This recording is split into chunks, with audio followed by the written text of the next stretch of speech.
মা সর্বমঙ্গলা এবং শ্রীরামকৃষ্ণ পরমহংসদেব মা সারদা দেবী।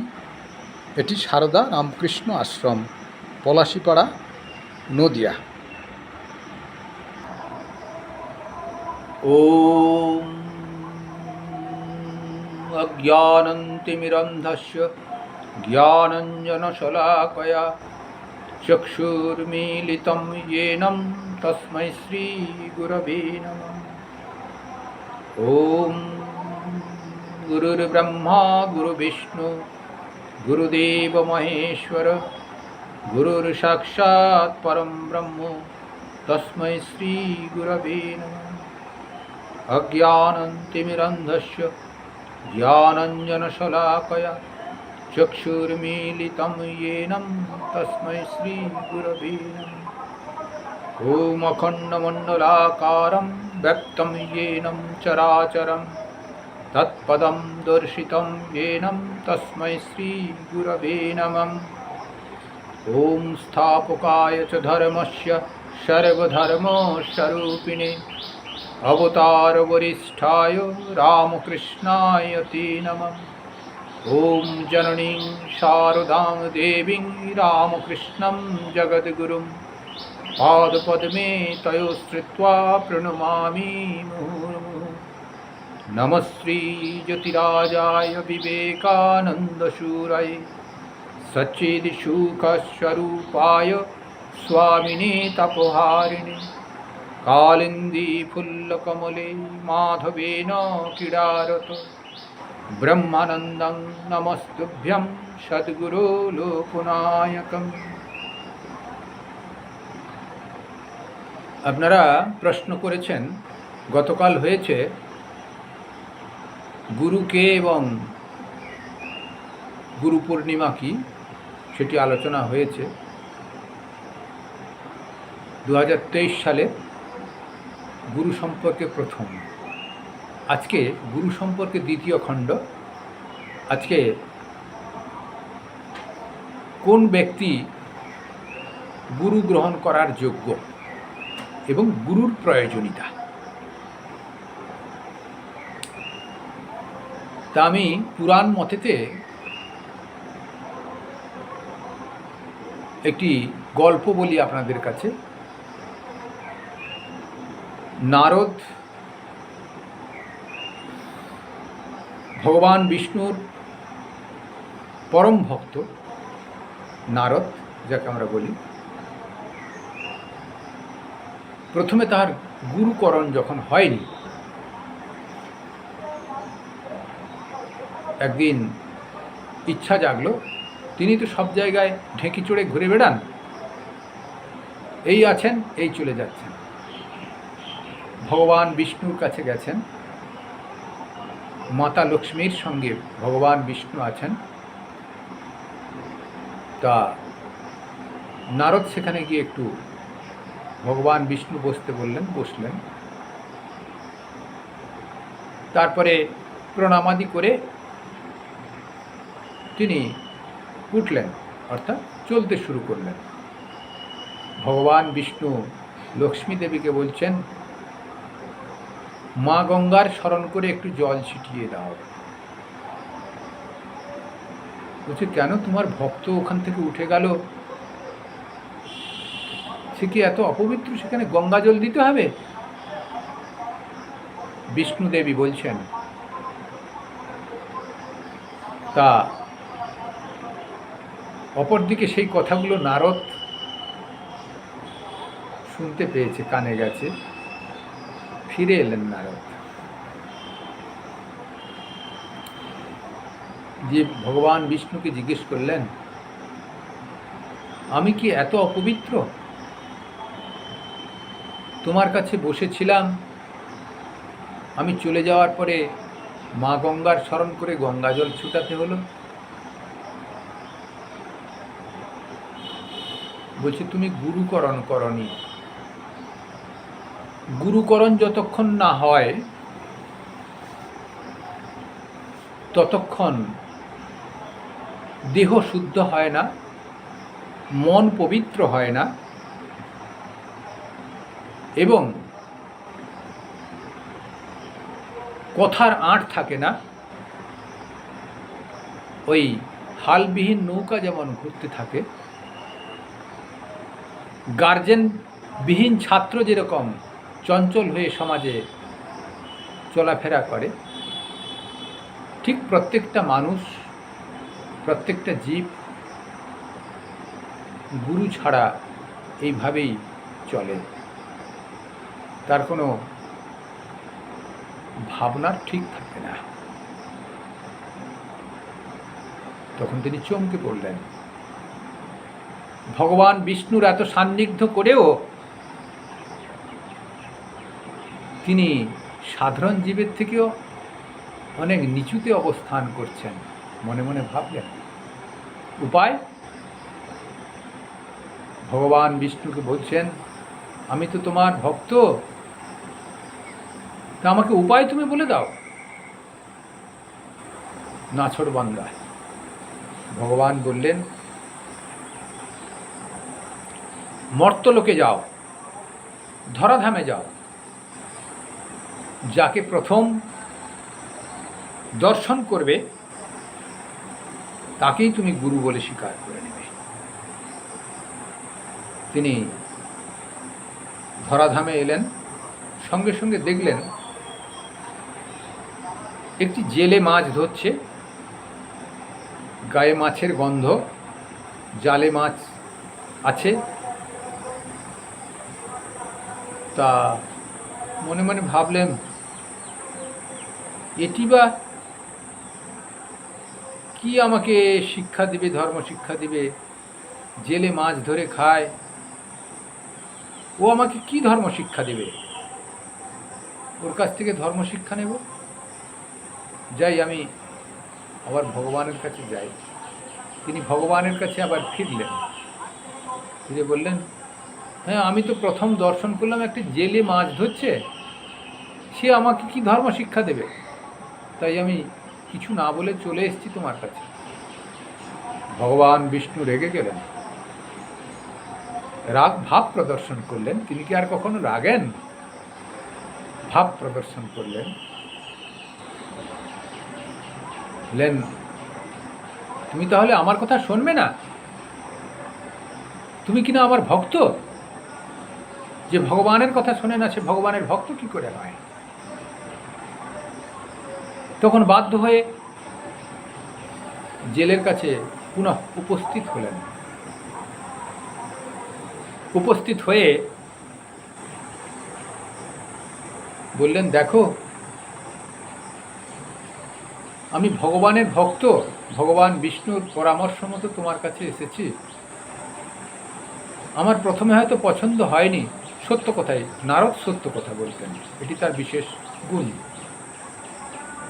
আমার বিশেষ পছন্দ হয়নি তোমার এই জাল ফেলা দেখে, কিন্তু প্রভু যখন বলেছেন, তো আবার তোমার কাছেই ফিরে এলাম।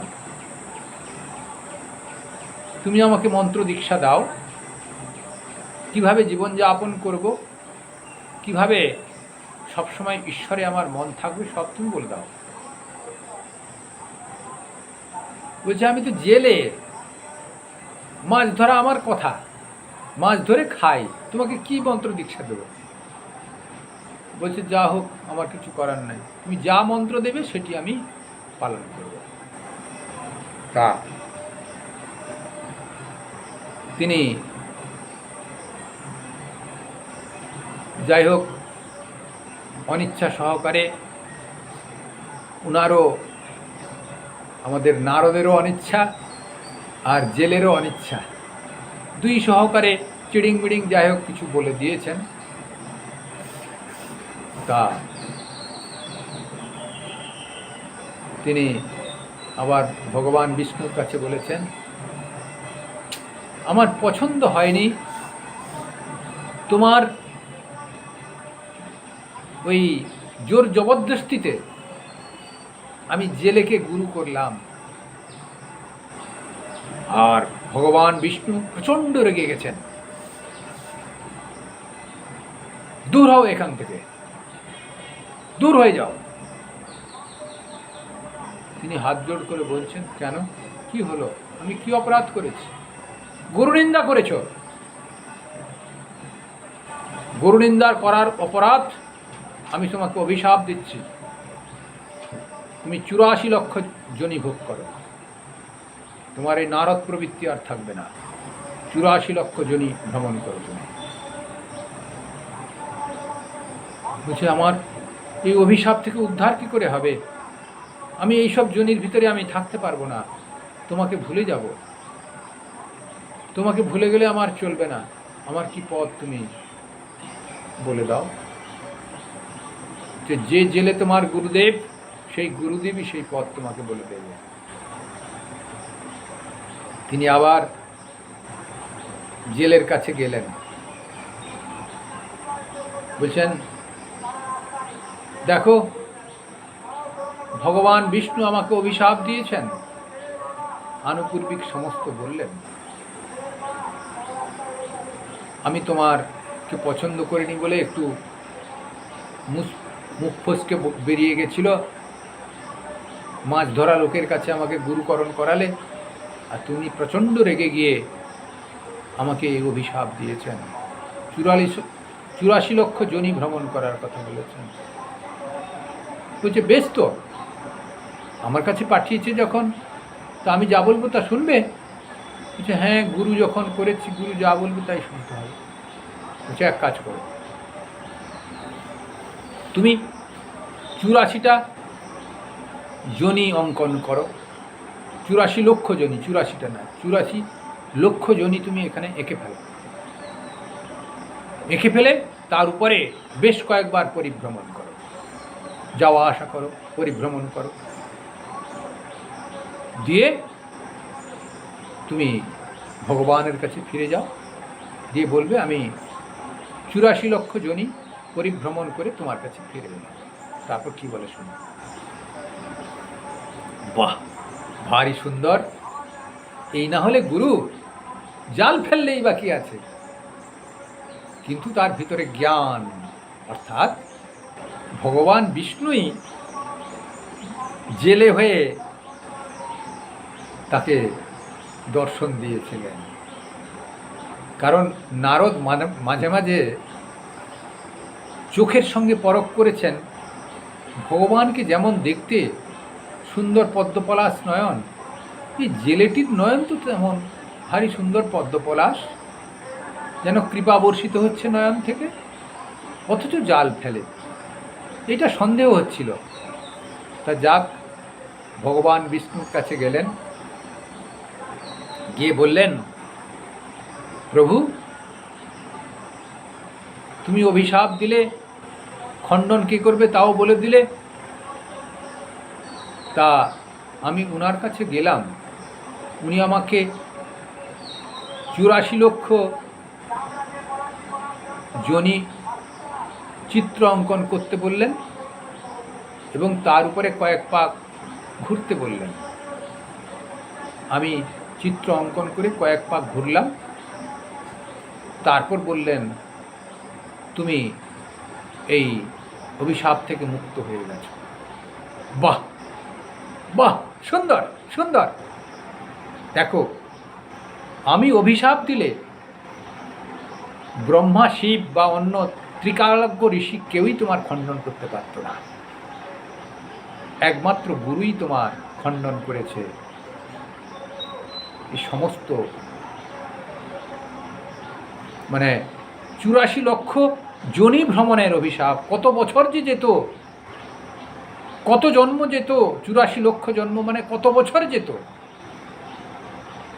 তার কোনো ইয়ত্তা ছিল না। কিন্তু গুরুর কৃপা কটাক্ষে কিছু সময়ের ভিতরে তোমার সমস্ত জন্ম ক্রস করে গেল এবং ভগবানের সমীপে তুমি থাকলে সব সময়, কেবল তোমার গুরু কৃপাতে। গুরু যদি জ্ঞান ঠিক ঠিক হয়, গুরু তিনি সদ্গুরু, তিনি সে জাল ফেলুক আর নিজের ক্ষুণ্ণিবৃত্তির জন্যে ভূতকাবৃত্তি করুক, বা নিজের ক্ষুণ্ণিবৃত্তির জন্যে, নিজ ক্ষুণ্ণিবৃত্তির জন্যে তিনি কোনো একটা ছোট কর্ম করুন, সৎ হওয়া চাই, সত্যনিষ্ঠপরায়ণ হওয়া চাই, ব্রহ্মচর্য পরায়ণ হওয়া চাই, ন্যায়পরায়ণ হওয়া চাই, সমাজ কল্যাণমুখী তার ভাবনা হওয়া চাই এবং ঈশ্বরের প্রতি সবসময় যেন অনুরক্ত হন, তাহলেই তিনি সদ্গুরু। সদ্গুরুর কৃপায় ভগবানের অভিশাপও খণ্ডন করা যায়। প্রসঙ্গক্রমে বলি, সারদা মা বলেছেন,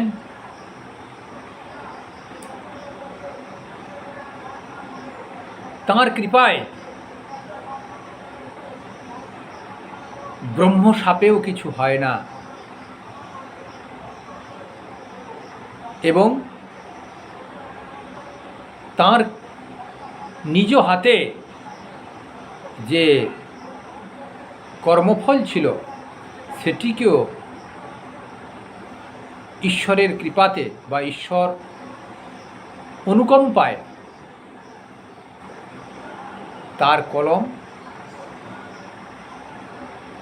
তাকে দিয়েই, তার কলমের লেখা তাকে দিয়েই কাটতে হয়। এটি মায়ের একটা বিশেষ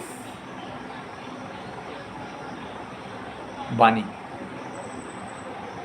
ঈশ্বরের কৃপাতে, বিশেষ করে শ্রীরামকৃষ্ণ দেবের যিনি গণ্ডির ভিতরে এসে গেছেন, তার অবশ্যই মুক্তি এবং ব্রহ্মশাপেও কিছু হবে না, সারদা মা বলছেন। ষষ্ঠ প্রেসিডেন্ট হয়েছিলেন বেলুড় মঠে স্বামী বিরজানন্দ মহারাজ। প্রসঙ্গক্রমে বলি, তিনি শ্যামলাতালে থাকতেন, তখন প্রেসিডেন্ট নয়, ব্রহ্মচারী। তিনি সাধন ভজনে ডুবে থাকতেন আর মাথায় ধ্যান করতেন।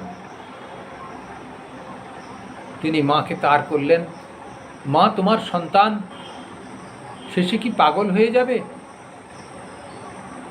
মা এক এক করে 3টি উত্তর লিখে দিয়েছিলেন। মায়ের সন্তান কখনো পাগল হয় না, তিনি ব্রহ্মজ্ঞানী হন। দ্বিতীয় হচ্ছে, তুমি মাথায় ধ্যান করো, সেটি না করে হৃদয়ে ধ্যান করবে, সময় হলে আমি ঠিক বলে দেব। তৃতীয়, তুমি ছোট ছোট মাছ শ্যামলাতালে পাওয়া যায়, তোমার কাছে যেসব ছেলেরা আসে তাকে বলে একটু করে মাছ খাবে, তাতে তোমার মাথা ঠিক হয়ে যাবে। যদি ওরা বলে সাধুরা মাছ খায় না, তুমি তখন বলবে আমার মাতৃগুরুদেব বলে দিয়েছেন।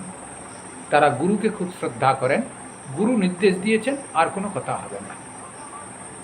তা মায়ের প্রেসক্রিপশন মাছ খাওয়া, হৃদয়েতে ধ্যান করা এবং মায়ের সন্তান কখনো পাগল হয় না, তিনি ব্রহ্মজ্ঞানী হন, এই আশীর্বাদ মায়ের। অর্থাৎ যে গুরুর প্রয়োজন, গুরু ছাড়া রাস্তা দেখাবার কোনো পথ নাই। সংসারেতে একটি হারমোনিয়াম শিখতে যান, তা সেই 100 টাকা প্রতিদিন দিয়ে ওই গান শেখার জন্য একটু গুরুর দরকার, তাকে বলা হয় শিক্ষা গুরু। জাগতিক যত কিছু কল্যাণের জন্যে বা সমাজ রক্ষণের জন্য যেসব শিক্ষা হয় তাকে বলা হয় শিক্ষা গুরু। আর যিনি অন্তর্জগতের অজ্ঞান থেকে স্বরূপকে প্রাপ্তির ব্যবস্থা করে দেন, তাকে বলা হয় আধ্যাত্মিক গুরু। আধ্যাত্মিক গুরুই আমাদের আলোচ্য বিষয়। তা সেই আধ্যাত্মিক গুরু ঠাকুর, মা, স্বামীজির পরম্পরা, নিবৃত্তি মার্গের প্রতীক সবাই আধ্যাত্মিক গুরু। এর আগের ক্লাসেও তাই বলেছিলাম। তা এখন শিষ্যের অবশ্যই গুরুকরণ কর্তব্য। এবার শিষ্য কেমন হবে? গুরু কি তার কাছে যাবে না শিষ্য গুরুর কাছে যাবে? এটি উপনিষদে একটি শ্লোক আছে,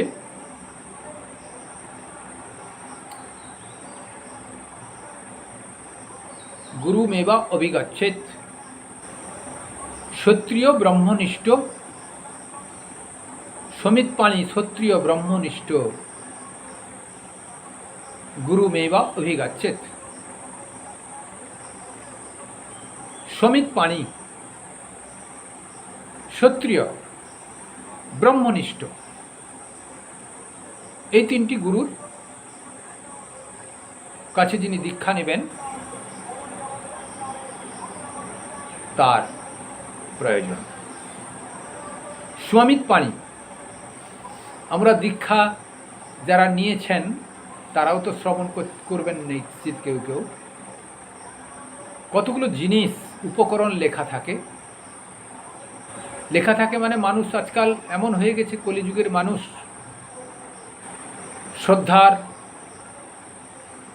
হয়তো ভিতরে অল্প স্বল্প হয়েছে, তার জন্য গুরুকরণ করবেন ঠিকই, কিছু না দিয়ে যদি মন্ত্র দীক্ষা নেওয়া যায় এই ভাবনায় ভাবিত হয়ে গেছে।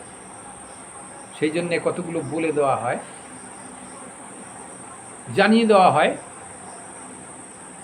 শাস্ত্র আমাদের সেটি আগে থেকেই বলে দিয়েছেন। সমিৎপাণি, গুরু সেবার উপকরণ, গুরুর প্রয়োজনীয় জিনিস। এটি হচ্ছে মানুষ গুরু,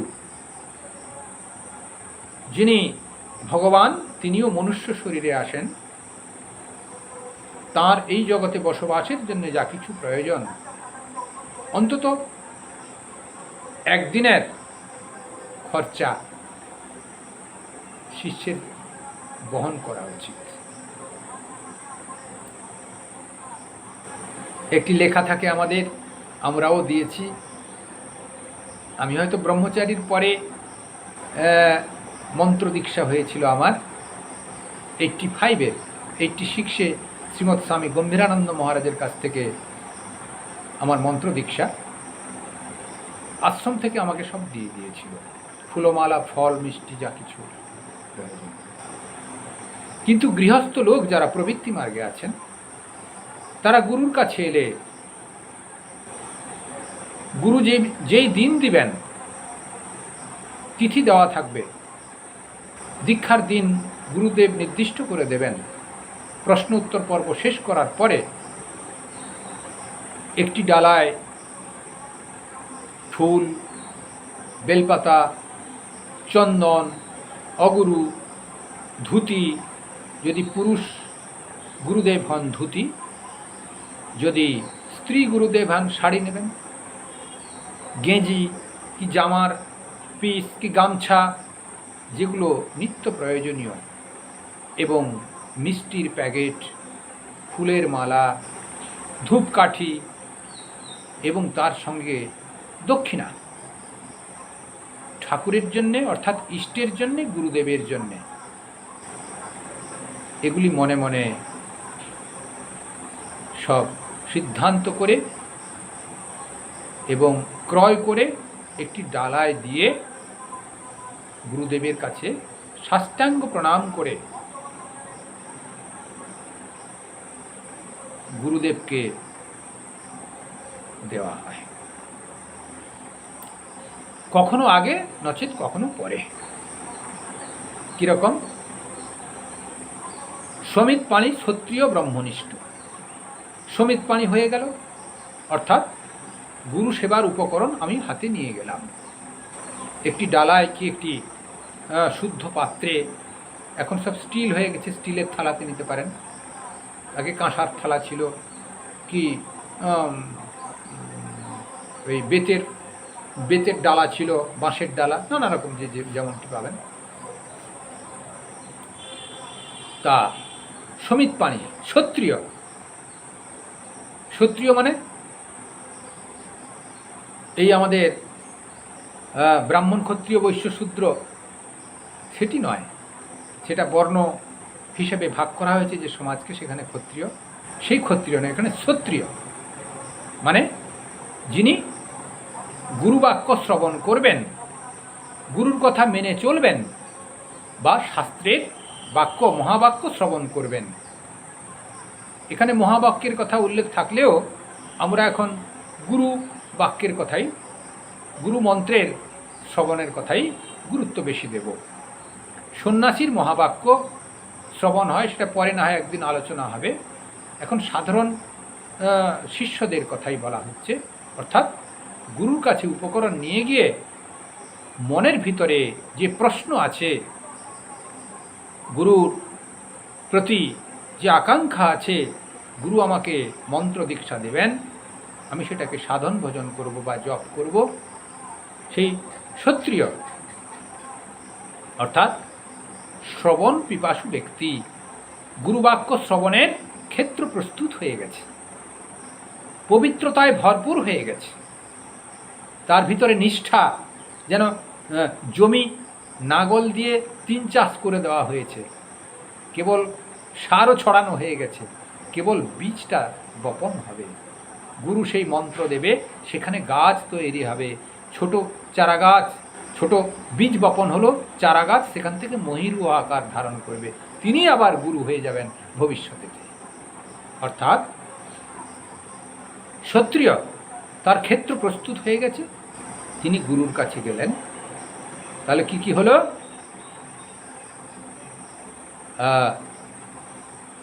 এই গুরুর সেবার উপকরণ, এবং তিনি গুরুর উপদেশ পালন করার ক্ষমতা, ব্রহ্মনিষ্ঠ এবং ব্রহ্মজিজ্ঞাসু ব্যক্তি, অর্থাৎ ঈশ্বরের কথা ছাড়া তার কোনো ভাবনা থাকবে না, সেই ব্যক্তি কেবল দীক্ষা নেওয়ার উপযুক্ত। আমার কাছে কতগুলো এসেছিলেন দীক্ষা নিতে, আমি না বলে দিয়েছি বাধ্য হয়ে। হঠাৎ এসে বলছেন, আমি মাস্টারি করি, আমার গায়ে বহু অ্যালার্জি আছে, খুব কষ্ট পাই, আপনার দীক্ষা নিলে সঙ্গে সঙ্গে সব চলে যাবে তো? আমি বকে দিয়েছিল, কি কথা বকেছিলাম সেটা এখন মুখে উচ্চারণ করা যাবে না। তা আমি বলেছিলাম দীক্ষা নিলে এগুলো যাবে না, নিজেকে সাধন ভজন করতে করতে জন্ম জন্মান্তরের প্রারব্ধ ক্ষয় হবে, তারপর ধীরে ধীরে যাবে। শ্রীরামকৃষ্ণ পরমহংসদেব গিরিশ ঘোষের পাপ নিয়ে ক্যান্সার ভোগ করেছিলেন, আর আমি তোমার পাপটা নিয়ে আমি একা থাকি, দুর্ভোগ ভোগ করবো, আর তুমি অপকর্ম করবে আর ফুর্তি লুটবে, তোমাকে দীক্ষা নিতে হবে না, অন্য জায়গায় তুমি দীক্ষা নেবে। তা মানসিক ক্ষেত্র যদি প্রস্তুত না হয়, ওই দেনা পাওনা, অর্থাৎ গুরুকে রোগ দেব, আমি তার কাছ থেকে দীক্ষা নিয়ে যত অপকর্ম আছে তা করতে থাকব, সেটা কিন্তু দীক্ষা হচ্ছে না, নাথিং, কিছুই হবে না, ইতো নষ্ট তত ভ্রষ্ট, 2 কুল তার গেল। অর্থাৎ সংসারেও শান্তি পাবে না, আর ভগবানের প্রতি আকর্ষণও অনুভব হবে না। সেই জন্যে মন তৈরি না করে, ওই যেরকম অনুকূল এই বলতে নাই, যাই হোক, কিছু কিছু কুলগুরু সম্প্রদায় বা তার কেউ কেউ আছেন, তিনি পান দোকানেও দীক্ষা দেন, এগুলো সব ভ্রষ্টাচার। এর মাধ্যমে শিষ্যের কোনো কল্যাণ হবে না। কতগুলো এরকম সংস্থা আজকাল বেরিয়েছে, দীক্ষাদান সংস্থা, এগুলো ভ্রষ্টাচার, এগুলো বৈদান্তিক ভাব বিরুদ্ধ, সনাতন ভাব বিরুদ্ধ, এই পুরাণ ভাব বিরুদ্ধ, গুরু পরম্পরা ভাব বিরুদ্ধ, এগুলোকে পরিত্যাগ করা উচিত। শিষ্যেরও কল্যাণ হবে না, গুরুত্ব নাই, অন্ধে নৈব নিয়মানা যথান্ধা। সেই জন্যে আপনাদের সমিত পাণি ক্ষত্রিয় ব্রহ্মনিষ্ঠ, এই 3 ভাব রাশি যদি আপনাদের ভিতরে ঠিক ঠিকভাবে স্থান পায়, পিউরিটি, পারসিভিয়ারেন্স, পেশেন্স স্বামীজি বলছেন, পবিত্রতা, ধৈর্য, অধ্যবসায় যদি আপনাদের ভিতরে স্থান পায়, তাহলে শিষ্য হওয়ার উপযুক্ত। জগতে দুটো জিনিস আছে, একটা পবিত্র, একটা অপবিত্র, আর কিছু নাই, আর কিছু নাই। যত অপবিত্র গুণের ভিতর দিয়ে সমস্ত কুকর্ম হয়, আর পবিত্র গুণের ভিতর দিয়ে যত সমাজের কল্যাণ সাধন হয়। তাই আপনাদের ভিতরে যদি পবিত্র ভাবরাশি বর্তে যায়, আপনারা শিষ্য হওয়ার উপযুক্ত, এবং আপনাকে চিন্তা করতে হবে না, ঠিক সময়ে সদ্গুরু আপনার কাছেই চলে যাবে, কি আপনার সঙ্গে যোগাযোগ করে দেবেন। ঈশ্বর আপনার সঙ্গে এই মনুষ্য সদ্গুরুর যোগাযোগ করে দেবেন। গুরুর জন্যে বেশি চিন্তা করতে হবে না, আপনি ক্ষেত্র প্রস্তুত করুন। আজকের আপনাদের শিষ্য হওয়ার উপযুক্ত ক্ষেত্র প্রস্তুত করার আবেদন রেখে আজকে এই সর্বেই ভবন্তু সুখিনঃ, সর্বেই সন্তু নিরাময়া, সর্বেই ভদ্রাণি পশ্যন্তু, মা কশ্চিৎ দুঃখ মাং ভবেৎ। আপনারা ভালো থাকুন, সকলের কল্যাণ হোক, সকলে আনন্দে থাকুন, সদ্গুরু লাভ করুন, আপনারা সকলেই শান্তিতে সমাজে বসবাস করবেন। কল্যাণমস্তু, কল্যাণমস্তু। জয় ঠাকুর, জয় মা, জয় স্বামীজি, কল্যাণমস্তু।